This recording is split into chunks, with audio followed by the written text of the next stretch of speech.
Muy buenas noches con todos nuestros participantes que siempre nos siguen en las conferencias de nuestros webinars de Agromin. Esta noche contamos con la presencia del doctor Eladio Núñez, director de la Dirección de Calidad y Evaluación de Recursos Hídricos de la Autoridad Nacional del Agua. Buenas noches, doctor Núñez. Buenas noches, Rosa. Muy bien. El doctor Núñez está certificado como especialista para América Latina en Derecho Administrativo y Gestión Pública, especialista en contrataciones del Estado, Derecho Empresarial y Corporativo, así como en Derecho Ambiental y Gestión Responsable de los Recursos Naturales. Poseedor de conocimiento especializado en Derecho de los Recursos Hídricos, legislación sustantiva y registral de las organizaciones de usuarios de agua, además de regulación eléctrica, desarrollo legislativo, auditoría legal y procesal, derecho procesal laboral, procesal civil, contractual, societario, reestructuración patrimonial, negociación de contratos en el sector privado y de convenios interinstitucionales en el sector público. Esta noche el doctor nos ofrecerá la conferencia sobre manejo de los recursos hídricos en el Perú. Adelante, doctor Núñez. Buenas noches con todos. Reciban el saludo cordial del ingeniero Amarildo Fernández Estela, jefe de la Autoridad Nacional del Agua, y el mío propio en representación de la institución, de la Autoridad Nacional del Agua. En esta oportunidad, a pedido de Agromin, vamos a exponer un poco cuál es la actividad que desarrolla la Autoridad Nacional del Agua. La gestión de los recursos hídricos en el Perú tiene, digamos, que un legado en la Ley General de Aguas que establecía que la Autoridad de Aguas era la Dirección General de Aguas desde el 1979 hasta el 2001 y su Intendencia de Recursos Hídricos del INRENA del 2002 al 2008. En ambos casos, desconcentradamente, estaba a cargo de las administraciones técnicas de los distritos de riego en las autoridades locales. A partir de la creación de la Autoridad Nacional del Agua, a finales del 2008, y luego con la adopción de la Ley de Recursos Hídricos, es que tenemos el marco actual y moderno que rige la gestión de los recursos hídricos. Asimismo, la Autoridad Nacional del Agua se rige también por la Ley de Organizaciones de los Usuarios de Agua, la Ley 3157. En el año 2009, como decía, se crea la ANA y a partir del 2010 se estructura y se define la Autoridad Nacional del Agua como la entidad rectora y en máximo ente normativo en materia de recursos hídricos, y para el ejercicio de sus funciones, pues, cuenta con un directorio, direcciones de línea y órganos desconcentrados, que son las autoridades administrativas de agua, las famosas AAA, que les denominan popularmente, y en ellas están las administraciones locales de agua, o ALAS. Además, también se cuentan con Consejo de Recursos Hídricos de Cuencas, quienes cuentan con sus respectivas secretarías técnicas. La actual estructura de la Autoridad Nacional del Agua considera 5 direcciones de línea: la Dirección de Administración de Recursos Hídricos, la Dirección de Calidades y Evaluación de Recursos Hídricos, la Dirección de Planificación y Desarrollo de los Recursos Hídricos, la Dirección de Organizaciones de Usuarios de Agua y la Dirección del Sistema Nacional de Información de los Recursos Hídricos. A nivel nacional tenemos 13 triples A, 13 autoridades administrativas de agua, de un total de 14. 13 están funcionando, falta una que es la de la zona de Loreto, que aún no funciona, pero bueno, sus 2 salas sí funcionan. Y a nivel nacional tenemos 71 administraciones locales de agua. Tenemos en funciones 12 consejos de recursos hídricos de cuenca, en Tumbes, Chirapiura, Chancay Lambayeque, Chancay Guaral, Chili y Caplina Locumba, Jequetepe Quesaña, Chillón, Rímac Lurín, Tambo, Santiago Ica, Vilcanota, Urubamba, Mantaro y Pampas, y un comité en la Amazonía, que es la Subcuenca Maya. Bajo el enfoque de planificación y gestión territorial, la ANA, como decía hace un momento, ha determinado la existencia de 14 autoridades administrativas del agua, triples A, que comprende 71 administraciones locales de agua, con una cobertura total en las 159 unidades hidrográficas o cuencas del país.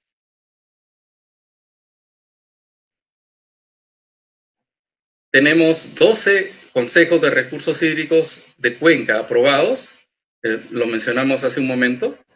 Tenemos 3 en proceso de creación, el de Malaomas, Cañete, Topará, el de Tambo, Moquegua y el de Titicaca. Asimismo, como mencionaba, un comité de subcuenca en la Amazonía. Los principales servicios que brinda la ANA son el otorgamiento de los derechos de uso de agua, las autorizaciones de vertimientos de aguas residuales tratadas, la emisión de opiniones vinculantes sobre los estudios de impacto ambiental, la distribución de agua para diferentes usos, identificación de zonas vulnerables, delimitación de fajas marginales, estudios hidrológicos e hidrogeológicos, inventario de estructuras de riego, régimen económico, aspectos glaciológicos, así como tenemos a cargo el fortalecimiento de las organizaciones de usuarios de agua. Los gran aliados servicios que brinda la ANA, administración y la operación y mantenimiento de la infraestructura hidráulica menor. Para tal efecto, se cuenta en cada caso con directivos y con directivas y lineamientos, evidentemente.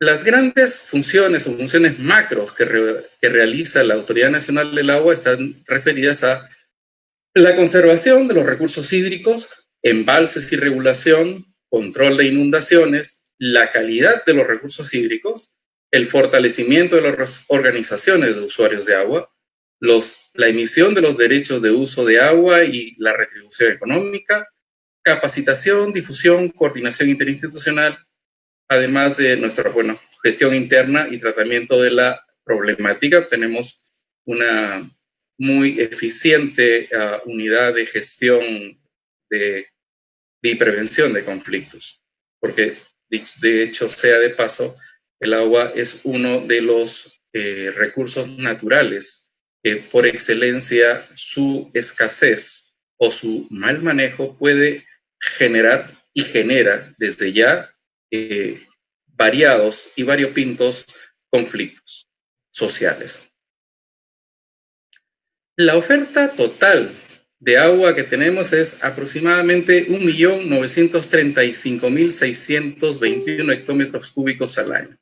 La distribución de la oferta total de agua superficial por región hidrográfica nos indica que el Amazonas, evidentemente, todos lo conocemos, es el que mayoritariamente es el que aporta en esta oferta total, con 1.764.475 hectómetros cúbicos, teniendo el 74% de la distribución a su cargo. En la zona del Pacífico solamente tiene la vertiente del Pacífico el 22% y el lago Titicaca, el 4%. Tenemos 1.007 ríos, 34 cuencas transfronterizas, 11.700 lagunas de origen glaciar y 2.679 glaciares. Dicho sea de paso, que del 99% de glaciares tropicales del mundo están en Sudamérica y el Perú cuenta con el 71% de estos glaciares. He ahí la gran importancia que tiene nuestra reserva glaciológica en lo que a la reserva de agua se refiere. Pues, como todos sabemos, el agua viene en 3 estados: líquido, gaseoso y sólido. El estado sólido que tienen los glaciares es una gran reserva de agua que constantemente nutre a las diversas cuencas que tiene nuestro país. La distribución de la demanda de agua por usos. El uso agrario desde la época de los incas. Siempre nuestro país se ha caracterizado por ello, por ser un país agrario, y eso se refleja en los números. El 90.6% del uso del agua es destinado al uso agrario. es con fines agrarios. El uso industrial es el 3.7%, el uso minero 1.3%, el poblacional 4.2% y otros medicinales, por ejemplo, recreacionales, el 0.2%.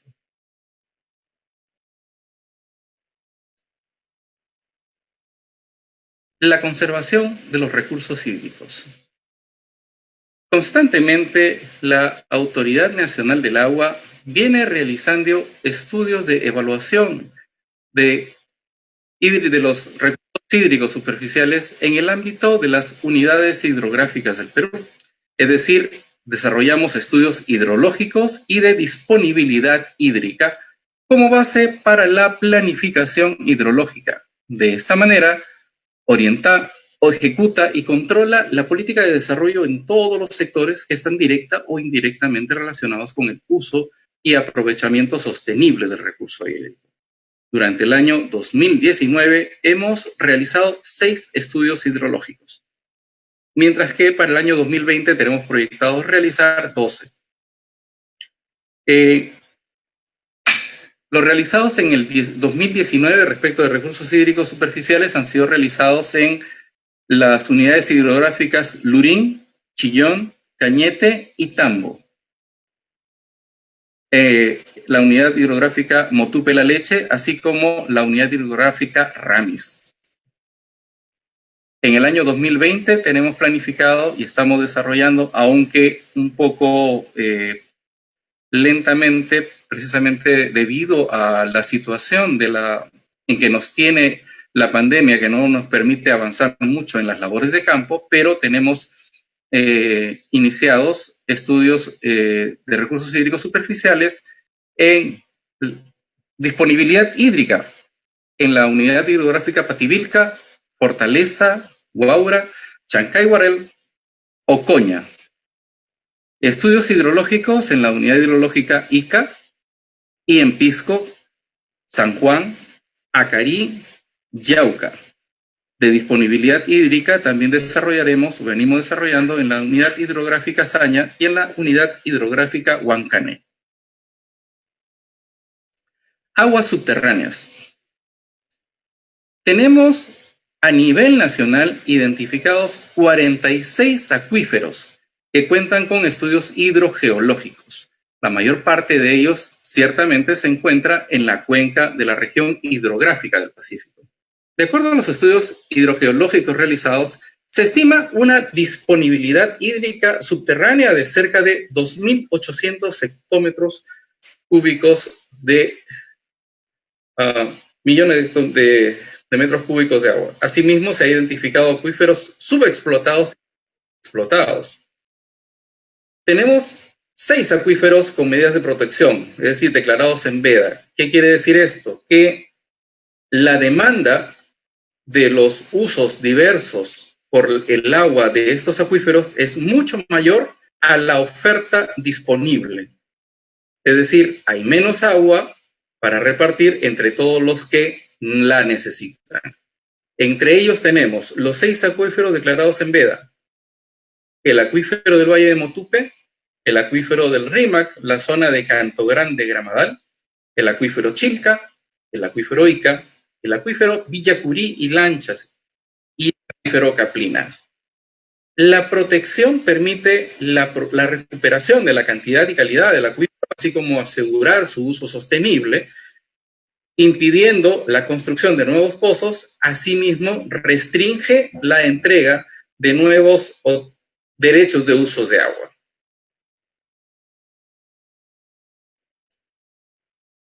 ¿Cuál es el objetivo de los estudios hidrogeológicos en aguas subterráneas?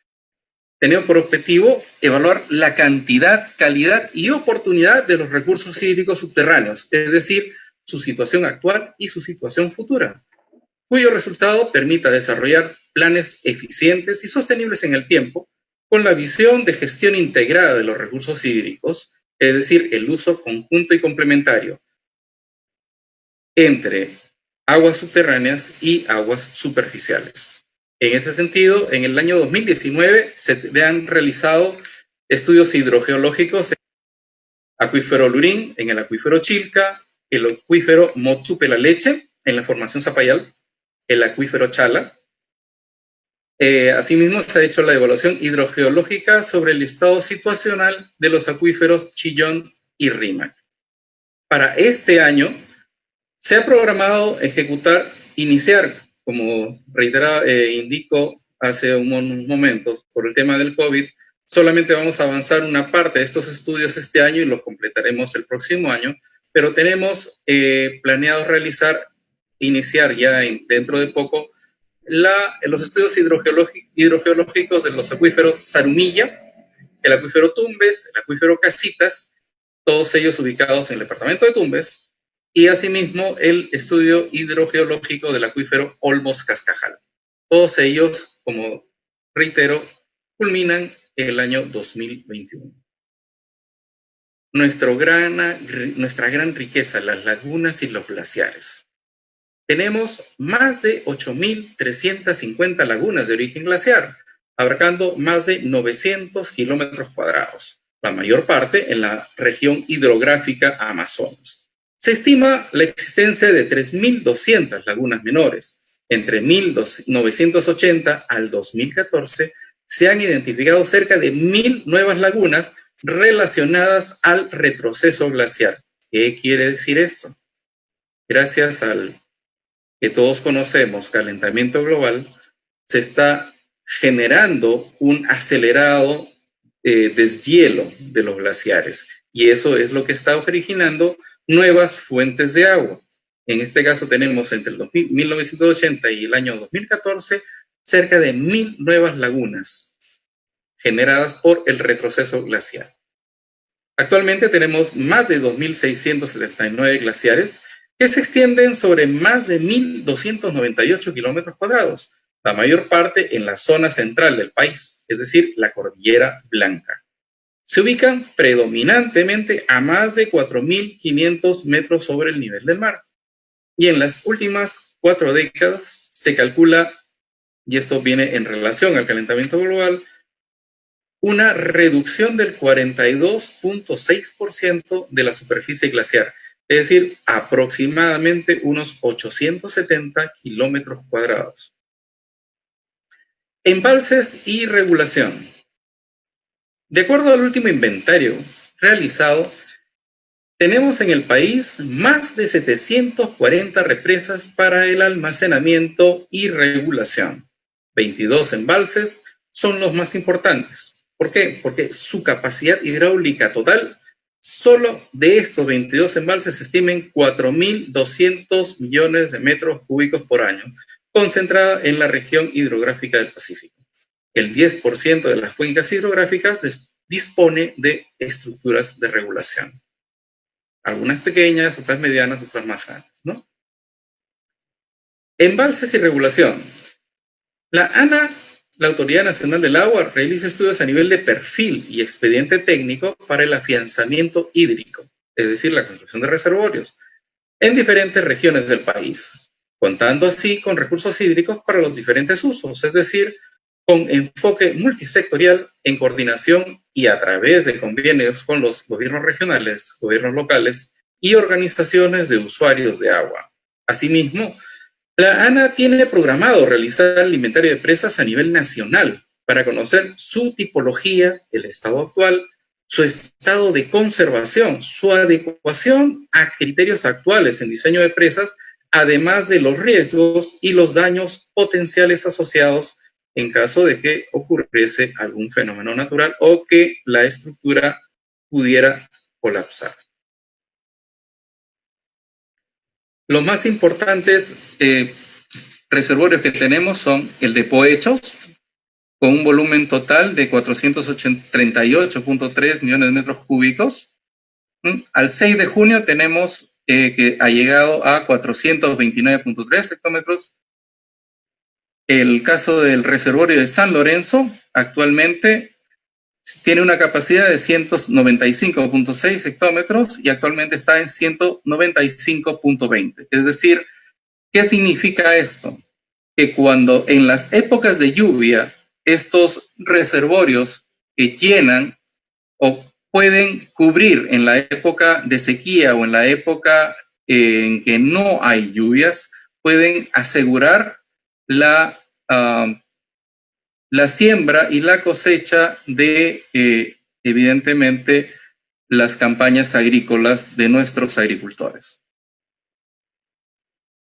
El reservorio Tinajones en la costa norte también, por otro lado, debido al año un poco seco que hemos tenido en los primeros meses, de los 331.5 millones de metros cúbicos que puede tener, solamente tiene al 7 de junio registra 171.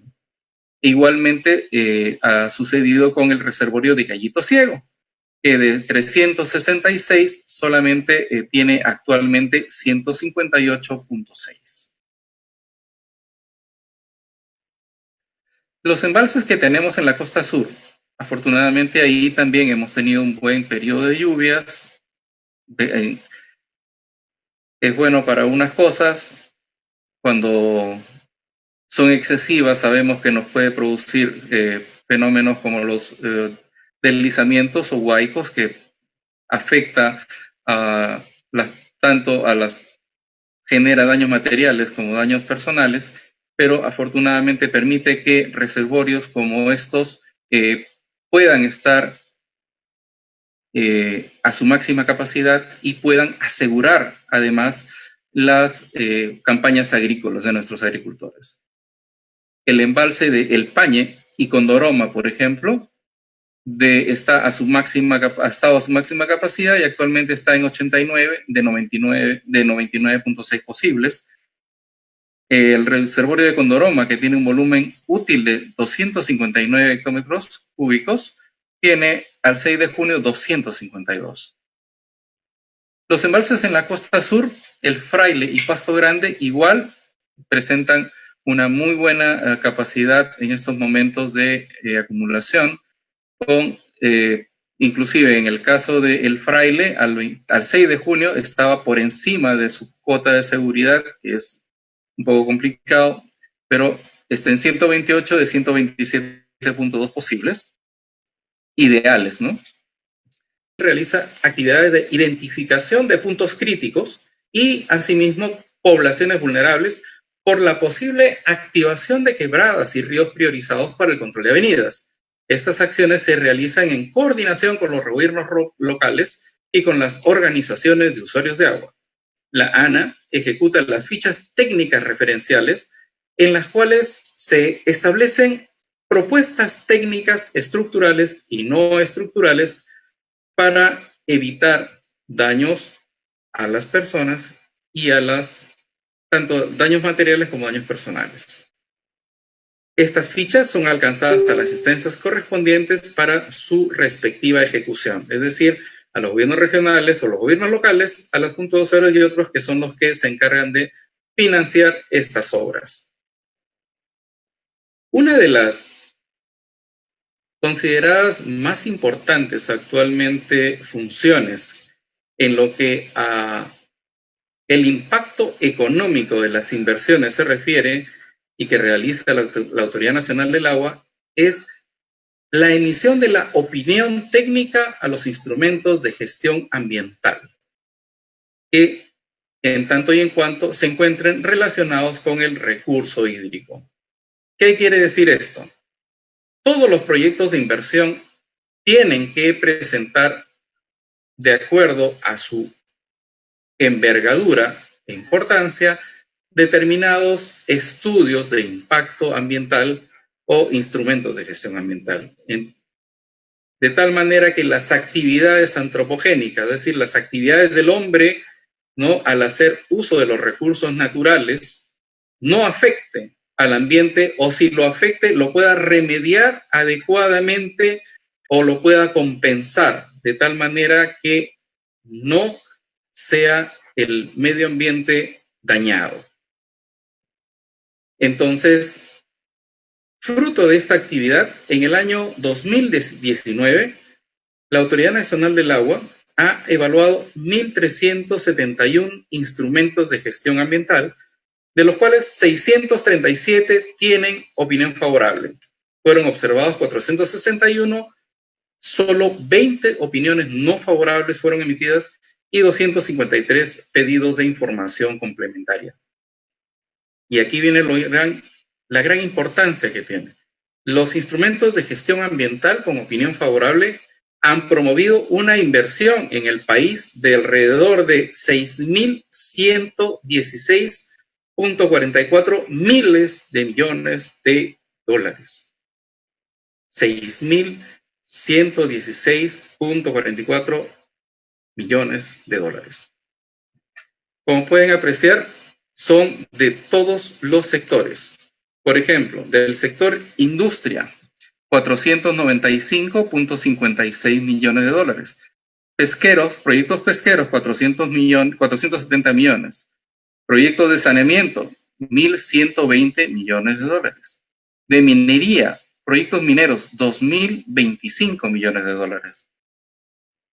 En electricidad, 87.35 millones de dólares. En hidrocarburos, un poco menos, 18.38 millones de dólares. En agricultura, 228 millones de dólares. En transporte, el sector transporte presenta 1.602 millones de dólares de inversión el año 2019. En lo que a residuos sólidos, 9 millones de dólares. Y en el sector turismo, 61 millones de dólares.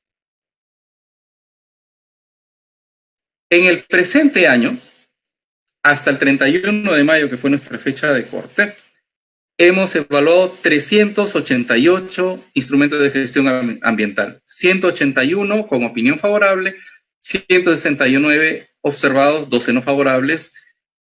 En las opiniones favorables, que es lo que más nos interesa al momento, y a pesar de estar, ¿cómo se llama?, con la recesión, digamos, y la suspensión de plazos y demás, a pesar de ello, la Autoridad Nacional del Agua no ha cejado y no ha suspendido su obligación de opinar respecto de estos instrumentos de gestión ambiental, y estos 181 opiniones favorables emitidas a la fecha durante este año suman 1.676 millones de dólares.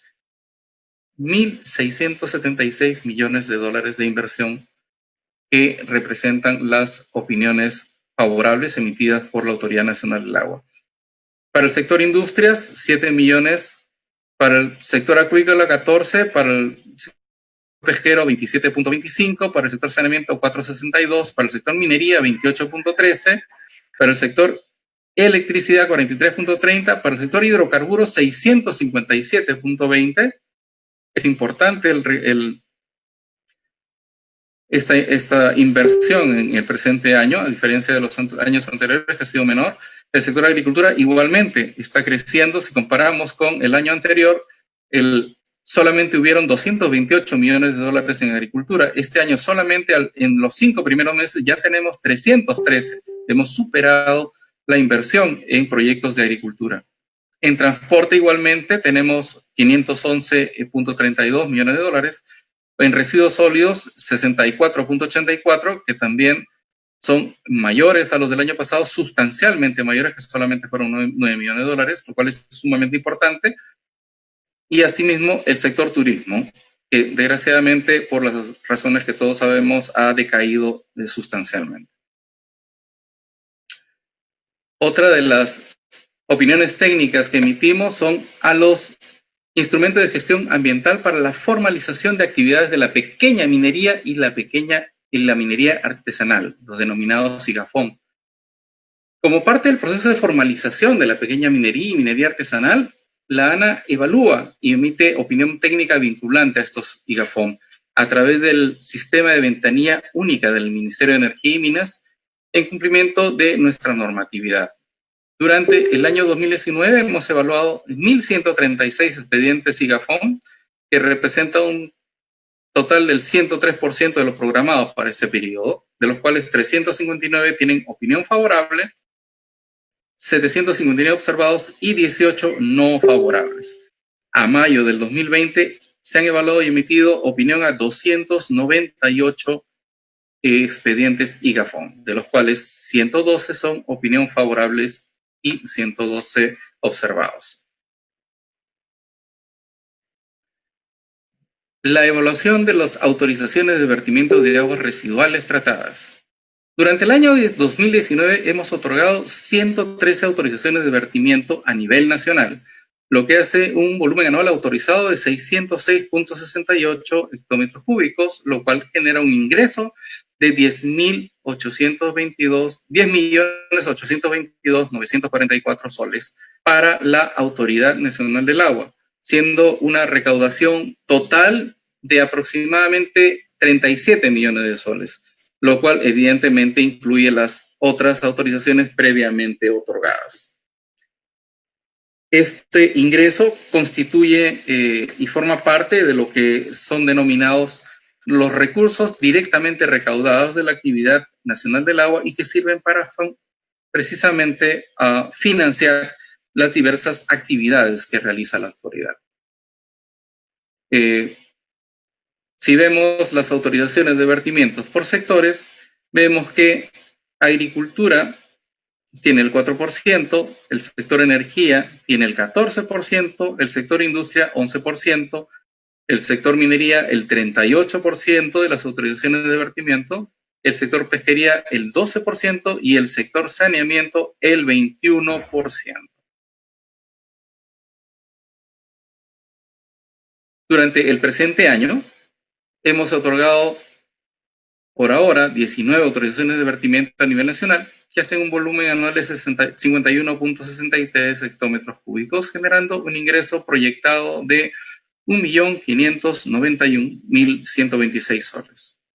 Según el número de autorizaciones otorgados, los sectores, el reparto por sectores es el siguiente: 10% corresponde a industria, el 16% a energía, el 21% a saneamiento, el 16% a pesquería y el 37% a minería. La calidad de los recursos hídricos durante la cuarentena por el brote del COVID-19. Como creo que todos hemos sido testigos, muchos de ellos presenciales y otros a través de los medios de comunicación, al disminuir las actividades antropogénicas, es decir, las actividades que realiza el ser humano y los procesos productivos también,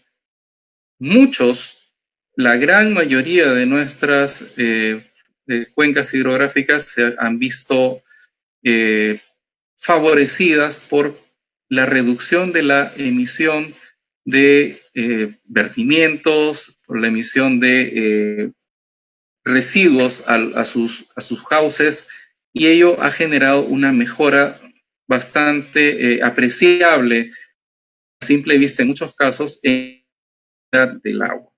Nosotros hemos evaluado 64 recursos hídricos de los 159 que tenemos a nivel nacional, 55 ríos, 6 quebradas, una laguna, un lago y un cuerpo marino costero, distribuidos en las 3 regiones hidrográficas: Pacífico, Amazonas y Titicaca, evaluando los parámetros in situ, cuáles son conductividad eléctrica, oxígeno disuelto y potencial de hidrógeno, el famoso pH, que establece la acidez de las aguas.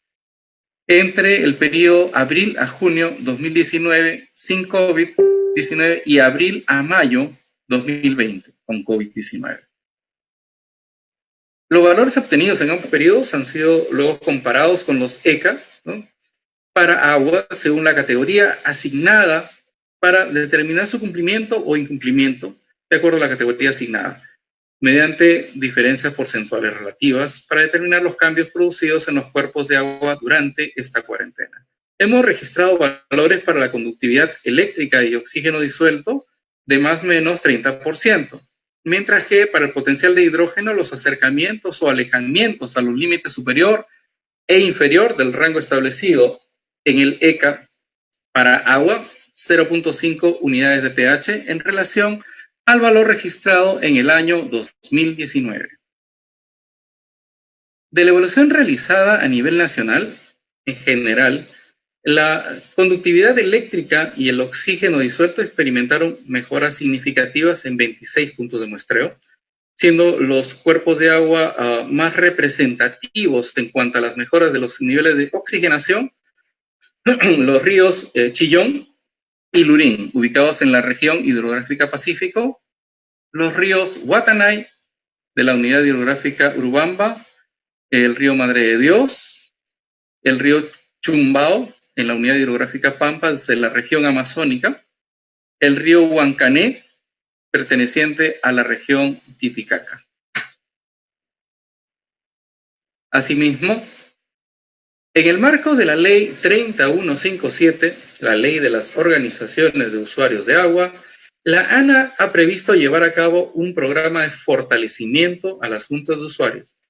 Este fortalecimiento ha sido aprobado por la resolución número 118-2020 MINAGRI, la cual plantea ejecutar este plan en un plazo de 5 años y abarcando a las 127 juntas existentes en el ámbito nacional a la fecha.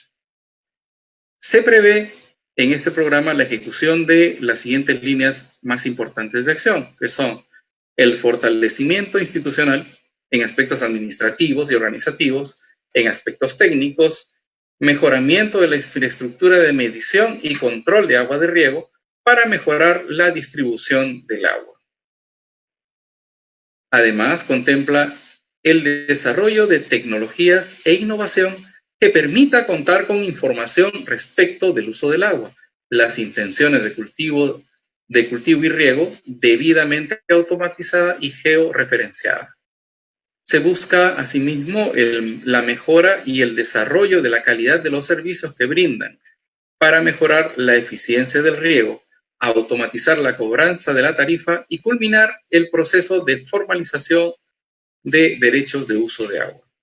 Asimismo, se brindará asistencia técnica especializada que permita contar con organizaciones sólidas, insertos en la banca y para integrar a los grupos agrícolas aún pendientes de su reconocimiento.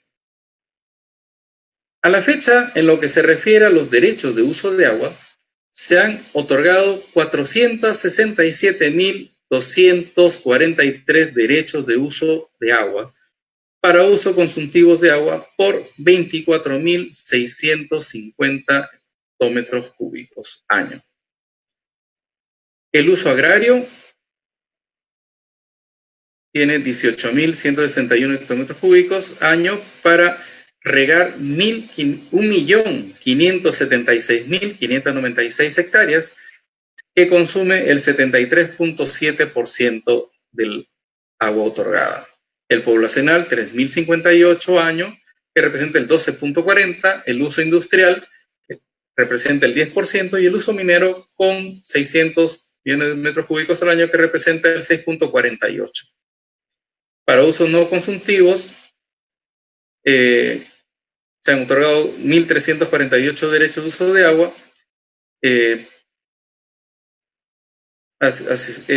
la acuícola, que representa también el 1.78%. La brecha por formalizar en lo que al uso agrario se refiere son de aproximadamente 1.217.471 hectáreas, que representa el 47%. En el uso poblacional, para una población de 29.381.884 habitantes que tenemos en el país, de acuerdo al censo último del año 2012, la brecha por formalizar respecto del acceso al agua asciende a 13.110.244 habitantes. Se prevé que en este año podamos formalizar en el uso agrario 398 bloques que beneficiarán a aproximadamente 17.350 hectáreas, conducidas por 108.450 personas. En tanto que en el uso poblacional se ha previsto formalizar 398 centros poblados con 49.750 habitantes. El mayor aporte de la retribución económica es el no agrario. Cualquiera pensaría que es al revés, que al tener mayores usos otorgados, mayores derechos de usos otorgados, el uso agrario sería el que aporta más, y no. La retribución económica de los no agrarios es del 57.5%, en tanto que el uso agrario aporta solo el 10%, y en vertimientos del uso del agua tratada solamente representa el 32.5%.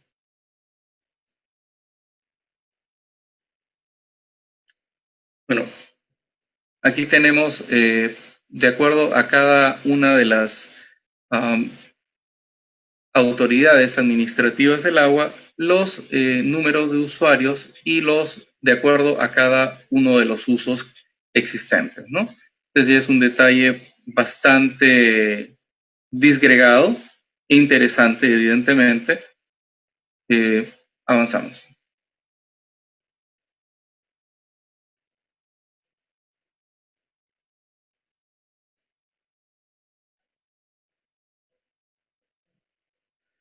La evolución de la retribución económica.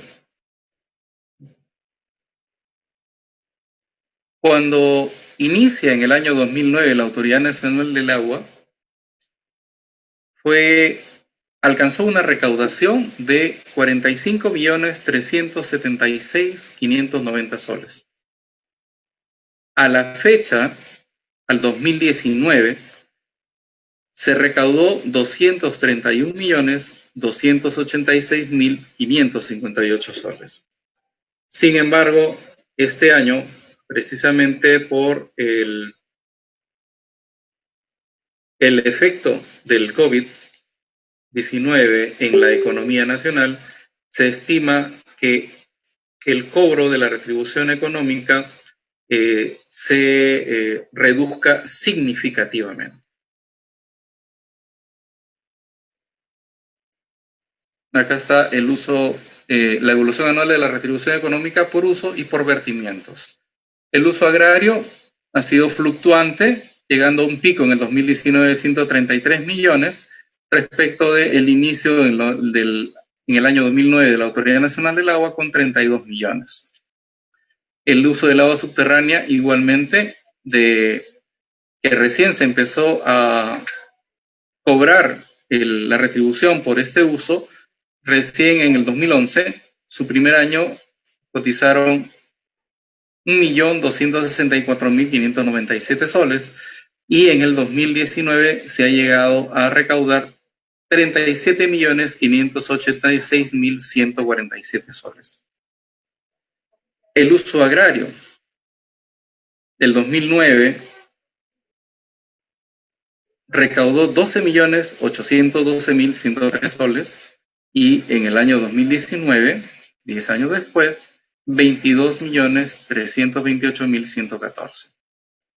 En lo que se refiere a las autorizaciones de agua residual tratada, en el 2010, que se empieza a cobrar, se recauda 2.859.469 soles, pasando por varios picos, ¿no? Habiendo recaudado finalmente en el año 2019 37.619.064, lo que implica que hay una disminución de los vertimientos a las fuentes naturales de agua. Actualmente estamos pasando por una etapa en la que a los 10 años ya 2020, es a los 12 años de la creación de la Autoridad Nacional del Agua, se tienen que realizar ciertos cambios, ciertos ajustes para que nuestra entidad, la Autoridad Nacional del Agua, pueda brindar mejores servicios y estar cada vez más cerca de los usuarios. En esa virtud, nuestro reglamento de organización y funciones está siendo modificado. Hay una propuesta que ha sido trabajada a nivel nacional con participación de los órganos desconcentrados y con una comisión que inicialmente fue formada por los miembros de todos los órganos de línea, y que actualmente está en ciernes de poder ser remitida al pliego y para su formalización a través de la emisión de un decreto supremo. Esperamos que esto pronto vea la luz porque realmente es un cambio que ya se requiere para mejorar efectivamente, como bien indicaba hace unos momentos, mejorar la atención hacia los administrados. Igualmente, estamos actualizando nuestro texto único de procedimientos administrativos, el TUPA. Hemos también avanzado mucho con nuestra ventanilla virtual. Durante la etapa de la pandemia, durante la cuarentena, así como todas las entidades del Estado, hemos habilitado a la Autoridad Nacional del Agua su ventanilla o mesa de partes virtual, de tal manera que a través de correos electrónicos se puedan o ingresando la información directamente a través de nuestra ventanilla virtual, puedan continuar o iniciar sus procedimientos administrativos, todos los usuarios y todos los administrados, ¿no? Además, si bien inicialmente estuvieron suspendidos muchos de nuestros procedimientos destinados a, por ejemplo, las autorizaciones de vertimientos o las propias opiniones a los instrumentos de gestión ambiental, nosotros hemos seguido elaborando y fruto de ello es que hemos finalmente levantado la suspensión de acuerdo a lo que en la misma norma, el decreto de urgencia nos facultaba a las entidades públicas, de tal manera que actualmente estamos atendiendo vía remota todos los procedimientos que tenemos en nuestro TUPA.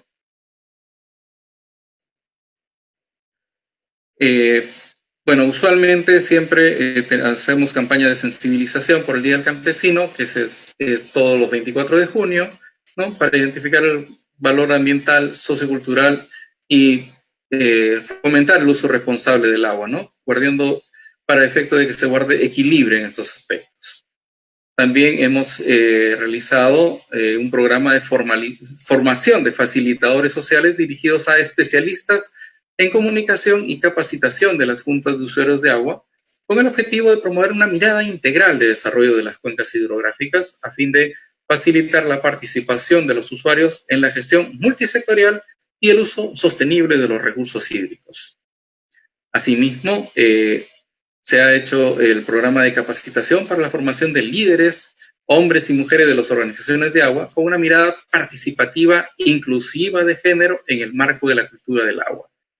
Esta es una acción que se realiza en el marco de los compromisos asumidos con la Junta Nacional de Usuarios de los Sectores Hidráulicos de Riego del Perú en el Encuentro Nacional Huampaní 2020, fortalecimiento de las juntas de usuarios y su rol en el desarrollo productivo agrario, que se realizaron del 5 al 7 de marzo. En la gestión de los recursos hídricos, siempre, como hace un rato lo manifestaba, tenemos conflictos. Se presentan siempre algunas problemáticas por el uso del agua con los usuarios y otros actores sociales. Estas son situaciones que se abordan evidentemente con un enfoque de prevención, utilizando principalmente la herramienta del diálogo para el desarrollo de los pueblos con un enfoque territorial. Asimismo, impulsamos que estas problemáticas sean abordadas dentro de los consejos de recursos hídricos de Cuenca como espacios naturales de concertación del uso del agua. De otro lado, se pone en valor la necesidad de la conformación de otros consejos. El diálogo que se desarrolla, evidentemente, es con la participación multisectorial, intergubernamental y multiactor, buscando atender las diversas problemáticas y demandas vinculadas a los recursos hídricos. Si bien, como decía hace unos instantes, hemos tenido una mejora sustantiva en la calidad de los recursos hídricos durante la pandemia, ello no ha sido óbice para que en algunos parajes de nuestra geografía sucedan problemas que han sido evaluados, pero aparentemente han sido también parte de la naturaleza, ¿no? Como por ejemplo mortandad de peces que se detectó en el río Antauta, pero cuando se hicieron, a pesar de estar en cuarentena, nuestros técnicos prestos como siempre hemos estado con nuestros instrumentos y equipos de protección personal tomando las muestras, y hemos verificado que en los puntos de muestreo ubicados en las quebradas de Chocñacota, la quebrada Calquene y en los ríos Santa Isabel y Antauta, no se ha alterado los Tecaparagua de la categoría 3, que es lo que están categorizados esos ríos como riego de vegetales y bebida de animales, ¿no?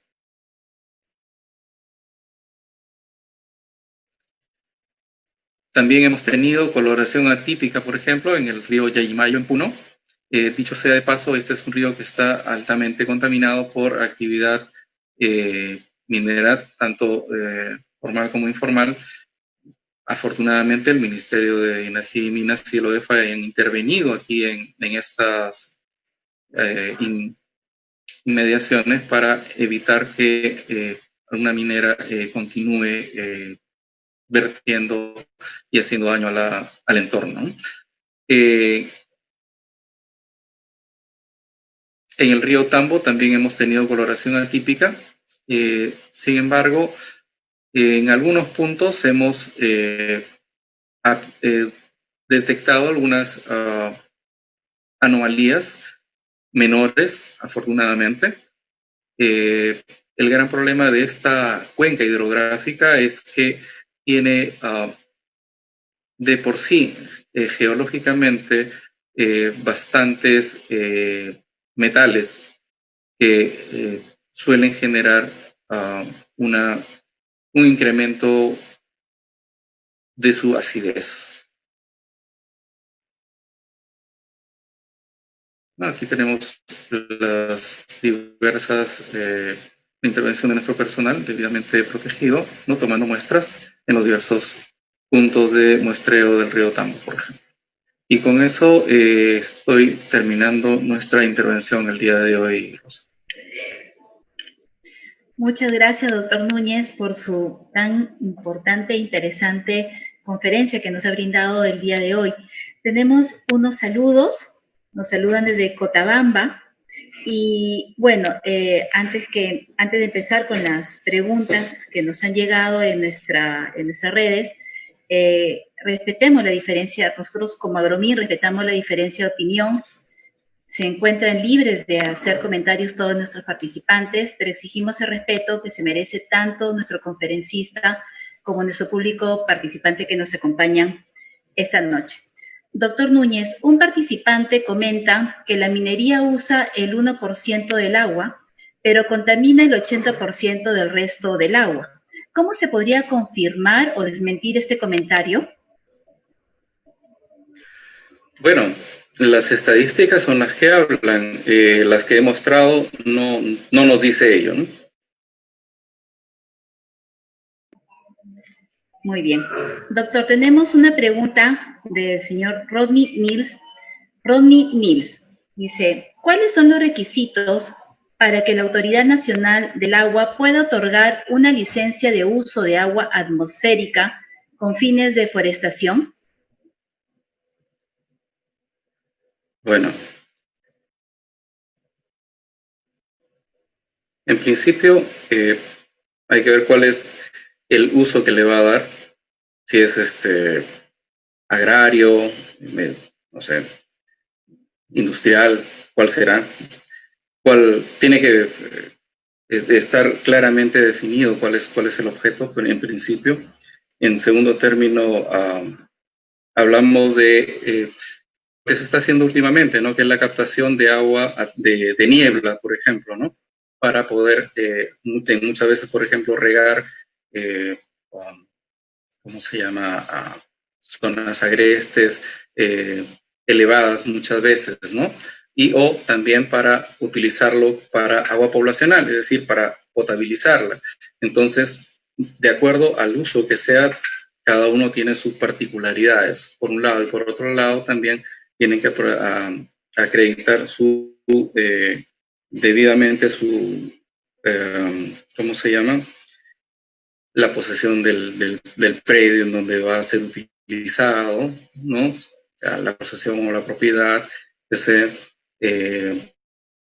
y básicamente, ¿no? En lo que a atmosférica se refiere. Pues si fueran en otros terrenos, pero si fuera superficial o subterráneo, son totalmente distintos. Conforme, doctor. Tenemos otra pregunta de la señorita Mari Verástegui. Doctor Ramón, mencionó que el Perú cuenta con 1.9 millones de litros de agua anualmente. ¿Cómo se explica que haya estrés hídrico en algunas zonas del país? A ver, en la presentación, si regresamos, podemos apreciar que estamos en las primeras nomás, a ver, mira,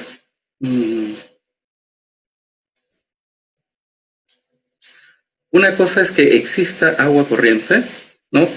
Pero ¿dónde se da el estrés hídrico? El estrés hídrico se da generalmente en la vertiente del Pacífico, y si tú miras en la vertiente del Pacífico, ¿cuál es la disponibilidad hídrica que tenemos? A las justas el 22% de toda el agua que tiene el país, por un lado. Por otro lado, recordemos que nuestra costa es completamente árida, ¿correcto? Por otro lado, nosotros en esa zona dependemos mucho de las lluvias. Entonces, cuando hay periodos en que hay sequía, en que no tenemos lluvia, es cuando se produce el estrés hídrico por déficit hídrico en este caso, ¿no? Hemos tenido en este año, por ejemplo, déficit de lluvias, ¿cómo se llama? En la zona norte. En este momento lo tenemos en la zona de Chicama. Y, por ejemplo, eso se verifica también si lo apreciamos en los embalses. Si tú miras el reservorio de Poechos, este es este año, mira. ¿Cómo estábamos en diciembre? De un total de 483 hectómetros cúbicos, estuvo en ¿cuánto? Llegó a 200, menos de la mitad. Si vemos el reservorio de San Lorenzo, igual, mira, de un total de 195.6, ¿a cuánto llegó? A 70. Dime si eso no es un estrés hídrico. Evidentemente, eso es un estrés hídrico. Eso se genera, ¿por qué? Por las condiciones climatológicas de nuestra variada, ¿cómo se llama? La geografía y nuestra variada climatología, ¿no? Doctor, tenemos otra pregunta. Tenemos otra pregunta del señor Alfredo Trinidad, de la revista Agronoticias. Nos dice, buenas noches. ¿No cree usted que las juntas de usuario de agua de riego hacen un mal uso del agua por el bajo precio de la tarifa que pagan los agricultores? ¿Qué medidas se debe adoptar para corregir este problema? Por otro lado, ¿por qué no funciona la ley de organizaciones de usuarios? Precisamente una de las, como lo expuse, una de las cosas que está propendiendo la Autoridad Nacional del Agua es el fortalecimiento de las organizaciones de usuarios de agua a través de una serie de estrategias que están inclusive detalladas. No tengo ningún inconveniente en volverlo a mostrar. ¿Qué es lo que busca este fortalecimiento? Fortalecimiento institucional, aspectos administrativos, organizativos, técnicos. ¿Qué cosa tienen que hacer? Mejorar su infraestructura de medición y control de agua de riego. ¿Para mejorar qué? Eso precisamente, la distribución de agua. Si mi infraestructura de medición y control de agua de riego no está bien, no voy a poder mejorar la distribución de agua. Una va de la mano con la otra.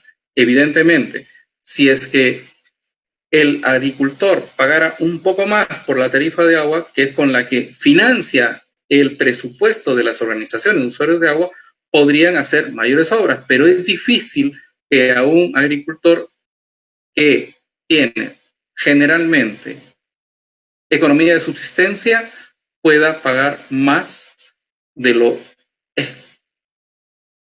exclusiva y absolutamente necesario, ¿no? Desarrollo, ¿qué busca este fortalecimiento? Desarrollo de tecnologías de innovación que permita contar con información respecto al uso del agua. La intención de cultivo y riego, ¿para qué? Para que no se produzcan superávit, por ejemplo, como sucedió hace un par de años atrás, que hubo sobreproducción de papa y tuvo que al final comprarle el Estado. ¿Para qué? Para que los productores no se vieran tan afectados con esta sobreproducción y una caída total de los precios del tubérculo. ¿Qué busca este proceso de fortalecimiento? La mejora y el desarrollo de la calidad de los servicios para mejorar la eficiencia del riego, precisamente. ¿Qué se busca? Automatizar la cobranza de la tarifa, culminar los procesos de formalización de los derechos de uso de agua. Puede que no todos aporten, puede que no sea necesario subir la tarifa, puede que lo que necesitemos es que formalicemos a todos para que ese poquito que cada uno va pagando se multiplique por una cantidad mayor de aportantes y eso me genere una mejora también en mi administración, en mi operación y mantenimiento de la infraestructura hidráulica. ¿Qué es lo que vamos a hacer para mejorar eso? Enseñarles. Quien no sabe, quien no se dedica, tiene que aprender, porque nadie nace sabiendo. Entonces, ¿qué es lo que vamos a hacer? Asistencia técnica especializada. Se les va a brindar asistencia técnica especializada a las juntas de usuarios de agua. ¿Para qué? Para que cuenten con organizaciones sólidas, que se puedan insertar en la banca y puedan integrar otros grupos agrícolas no reconocidos, entre otros. Doctor Núñez, bueno, nos siguen llegando algunos saludos. Saludos desde Tembladera, Gallito Ciego. Saludos desde Pausa, Ayacucho, también. Saludos de Cajamarca. El ingeniero Rómulo Mucho lo felicita y le hace una pregunta. El ingeniero Rómulo Mucho. ¿Sería posible determinar el valor del agua para los diferentes usos? Esto puede ayudar a entender mejor el uso de este recurso valioso en las diferentes actividades económicas, sabiendo que el agua es un recurso imprescindible para la economía del país. Disculpa, Rosa, está medio entrecortado, no te capto bien la pregunta, ¿me podrías repetir, por favor? Sí, claro que sí, doctor. ¿Sería posible determinar el valor del agua para los diferentes usos? Esto puede ayudar a entender mejor el uso de este recurso valioso en las diferentes actividades económicas, sabiendo que el agua es un recurso imprescindible para la economía del país. No, evidentemente, todos aportan, todos pagan una tarifa por el uso del agua. Eso se hace, eso simple y llanamente que tiene que estar acorde a las condiciones, evidentemente. Les mostraba unos cuadros. Si bien, por ejemplo, el uso agrario es el que más usa el agua, es el que menos aporta. Y por ejemplo, los otros usos, los no agrarios, son los que más aportan. Ahí nomás te das una cabal cuenta de que efectivamente sí existe esa valorización. Doctor, tenemos otra pregunta. ¿Cuál es la estrategia que aplicará la ANA para trabajar en conjunto con los gobiernos locales? Ello en el sentido de preservar la calidad del agua de los ríos y proteger las fajas marginales. Perdón, reitero, me he entrecortado sí. la comunicación. Por favor, repite. Le vuelvo a repetir, claro. ¿Cuál es la estrategia que aplicará la ANA para trabajar en conjunto con los gobiernos locales? Ello en el sentido de preservar la calidad del agua de los ríos y proteger las fajas marginales. Mira, estamos trabajando desde hace ya buen tiempo y constantemente los resultados son mejores. ¿Qué es lo que hacemos? Lo que denominamos el monitoreo participativo. ¿Qué quiere decir esto? Que nosotros hacemos el control anual, tanto en época de lluvia como en época de sequía, de los principales cuerpos de agua del país. ¿Y con quién lo hacemos? Con las organizaciones sociales. de la mano de ellos. ¿Para qué? Para que validen precisamente que el trabajo que estamos haciendo es correcto y que además nos brinden también las garantías del caso para que podamos realizar nuestra labor. Es conocido que hay en todos lados, como te decía hace un rato, existen conflictos en algunos sitios muy fuertes y no desean y no dejan y no permiten el ingreso de muchas veces de los funcionarios, porque basta que entre alguien o vean a alguien del Estado y es rechazado. Entonces son precisamente la labor que se realiza de manera constante en relación con las organizaciones sociales de base, con los gobiernos locales, con los gobiernos regionales, los que nos permiten acceder a poder hacer este monitoreo. Ciertamente, durante esta pandemia, ello en muchos puntos del país no se ha podido hacer precisamente por las condiciones particulares, pero cuando ha habido una emergencia, mira, contra viento y marea, nosotros hemos ido y hemos verificado y hemos realizado las supervisiones correspondientes. Nuestra labor de vigilancia es constante.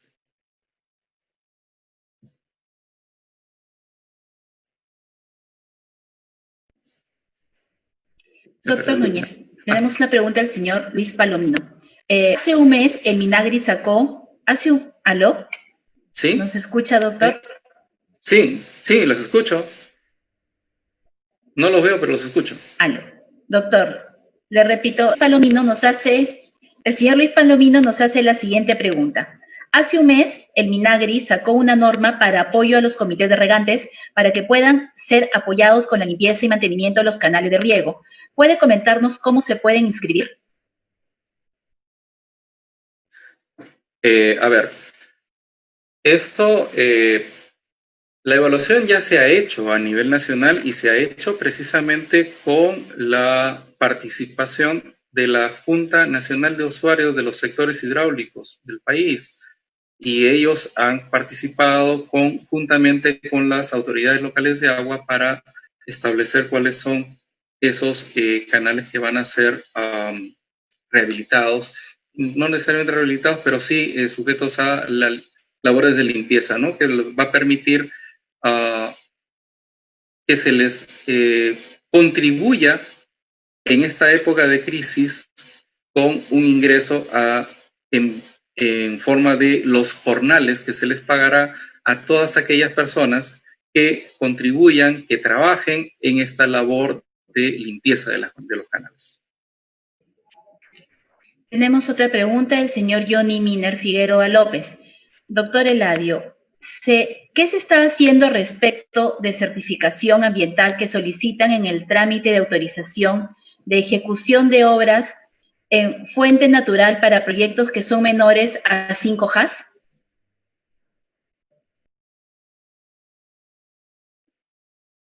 Pero no, ¿podrías repetir la pregunta? A ver si, porque sí, está bastante claro que sí. Ahora. A ver, ¿ahí me escucha mejor? Le formulo la pregunta. ¿Ahí me escucha mejor, doctor? Un poquito. ¿Me escucha? Ok. ¿Qué se está haciendo respecto de la certificación ambiental que solicitan en el trámite de autorización de ejecución de obras en fuente natural para proyectos que son menores a 5 HAS?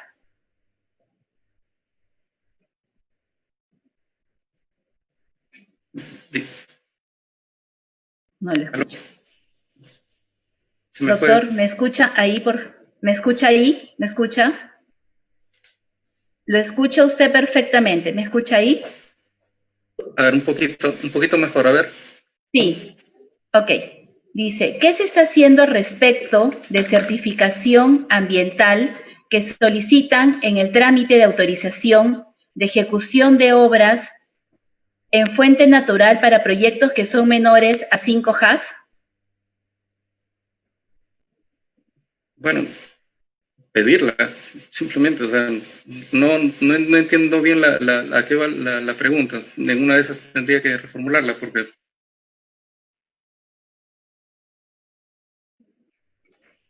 Doctor, ¿sí? Tenemos otra pregunta Otra pregunta del señor Henry Araníbar Altamirano. El canalizar el agua para una central hidroeléctrica dejando cuasi seco su curso natural, ¿es contaminar el ambiente? Pregunta. ¿Podría repetir la pregunta, por favor? No, de verdad que Sí, las últimas claro preguntas... que sí.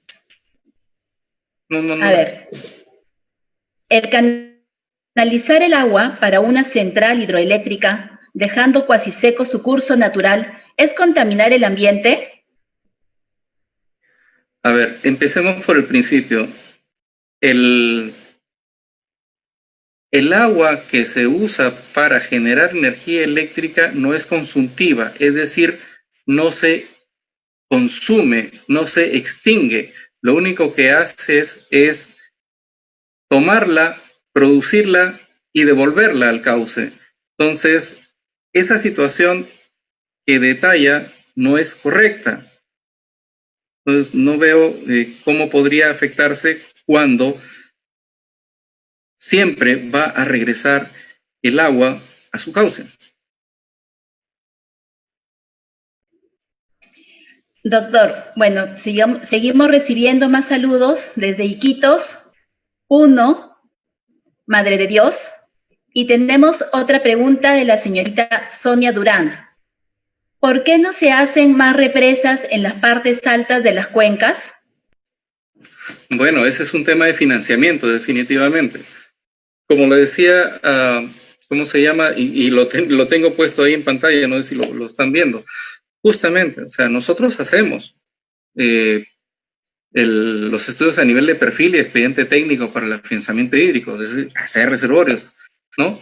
Pero el asunto es que podemos hacer el perfil, pero ya a quien le corresponde el financiamiento es al gobierno local, al gobierno regional o a, ¿cómo se llama?, el sector privado incluso, ¿no? Entonces, todo depende de que hayan los fondos y los recursos necesarios para poder hacerlo. No obstante ello, tenemos infinidad de recursos de, ¿cómo se llama?, proyectos pequeños que se van realizando por parte del sector de agricultura, por ejemplo, en lo que se denomina siembra y cosecha de agua, ¿no? Donde a través de la generación de cochas, que son pequeños reservorios de agua, vamos generando la recarga del acuífero y manteniendo de esa manera vigente y recargando constantemente para que no se pierda para que no se depreden nuestros acuíferos, ¿no? Doctor, tenemos otra pregunta del señor Miguel Ángel Quispe Tintaya. ¿Cuál sería la estrategia más adecuada en el marco de la GIRH en cuencas transfronterizas en el tema de calidad del agua? Bueno, en cuencas transfronterizas nosotros ahí tenemos que trabajar siempre de la mano porque no somos solos. Transfronterizas, su propio nombre lo dice, es una cuenca que es compartida por 2 o más países, ¿no?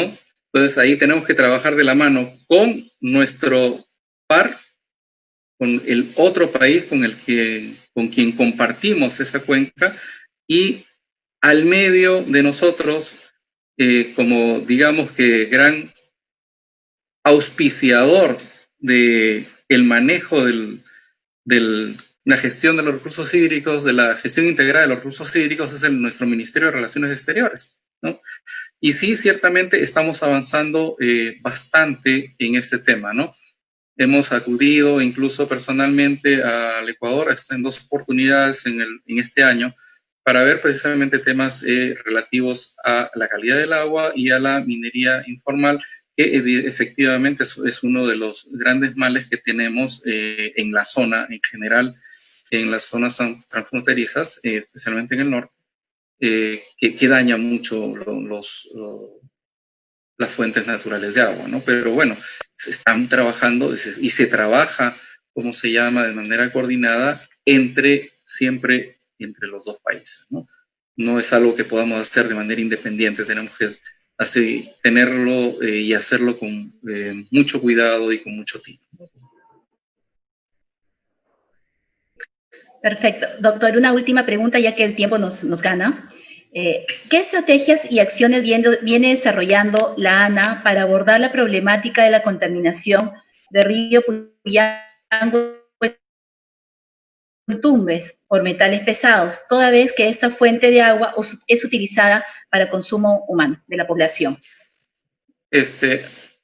¿Podría repetir? Porque Sí, al medio se cortó, no la capté completa. sí, claro que sí. Ahí se fue de nuevo.